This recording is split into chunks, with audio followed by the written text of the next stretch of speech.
महायुतींचे मंत्रींचे खाते वाटप झाल्यानंतर आता त्यांच्या दालनाच्या पाठोपाठ आता जे निवासस्थान असेल त्याचे देखील आता वाटप सुरू झाले आहेत। मी सध्या मंत्रालयांच्या समोर जे असणारे मंत्रींचे बंगले आहेत त्यांचं देखील आता या ठिकाणी वाटप सुरू झाले आहेत। राम शिंदे माजी सभापती विधान परिषद असेल त्यांना ज्ञानेश्वरी हे निवासस्थान असेल, तसंच राहुल नार्वेकर असतील त्यांना शिवगिरी असेल, चंद्रशेखर बावनकुळे असेल त्यांना रामटेक देण्यात आले, राधाकृष्ण विखे पाटील यांना रॉयल स्टॉन असेल, हसीन मुश्रीफ असेल त्यांना विशालगड असेल, चंद्रकांत दादा पाटील यांना ब1 सिंहगड असेल, तसंच गिरीश महाजन असेल तेव्हा त्यांना सेवा सदन असेल, गुलाबराव पाटील यांना जेतवन असेल, तसंच गणेश नाईक ब4 पावनगड असेल, दादा भुसे यांना ब3 जंजिरा असेल,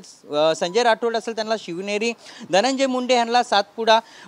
तसंच मंगल प्रभात लोढा असेल त्यांना विजयदुर्ग असेल, उदय सामंत यांना मुक्तागिरी, विजय कुमार राव चितकुट, तर पंकजा मुंडे यांना प्रणकृती, अतुल सावे यांना अ3 शिवगड असेल, अशोक उईक यांना अ9 लोहगड असेल, तसंच शंभूराज देसाई यांना मेघदूत असेल, आशिष शेलार यांना रत्न सिंधू ब2,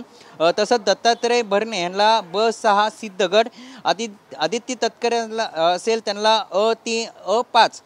प्रतापगड असेल, शिवेंद्र भोसले यांना अंबर 27 असेल, जयकुमार गोरे यांना क6 प्रचितीगड असेल, नरहरी शिरवाळ यांना सुरुची 9 असेल, तसंच आपण बघितलं संजय सावकारे यांना अंबर 32, संजय सिरसाट यांना अंबर 38, तसंच प्रताप सरनाईक यांना अवंती 5 असेल, भरत गोगाले यांना सुरची 02 असेल, मकरंद पाटील यांना सुरची 3 असेल। मात्र आपण जर बघितलं हे आता जे नवीन मंत्री असतील त्यांना आता त्यांचं जे निवासस्थान असेल ते देखील आता ह्या ठिकाणी त्यांचं होणार आहे। सध्या आपण जर बघितलं दादा भुसेंचा जर बंगला बघितला जंजिरा हा देण्यात आला आहे, या ठिकाणी त्यांचं कामकाज किंवा बैठकी असतील ते ह्या बंगल्यातून होणार आहेत। मात्र आता जे मंत्रींचं जे दालनापाठोपाठ आता जे बंगले असतील त्यांचं देखील आता नावं या ठिकाणी बदलण्यात जाणार आहेत, कारण की आता बंगल्याचं देखील वाटप ह्या ठिकाणी करण्यात आले। मात्र सुरुवातीला जर आपण बघितलं आधी जर आपण बघितलं या ठिकाणी जर पावनगड असेल हा जो बंगला आहे हा दादा भुसेंकडे होता, शंभूराज देसाईकडे होता, सॉरी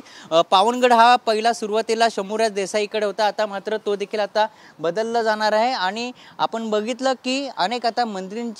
दालना पाठोपाठ आता जे निवासस्थान आहे ते देखील आता बदललं जाणार, त्याचं देखील वाटप अंतिम टप्प्यात आलं आहे। आणि नंतर आता ह्या जे निवासस्थान असेल त्यांचं देखील आता जे नावाची पाटी असते ती देखील आता बदलली जाणार आहे। कॅमेरामॅन रुपेश सह मयूर जाधव, TV9 मराठी, मुंबई।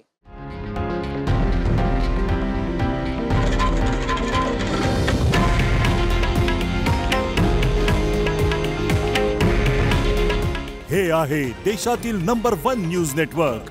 आणि आपण पाहत आहात TV9 मराठी। काळजी तुमची, हित महाराष्ट्राचं।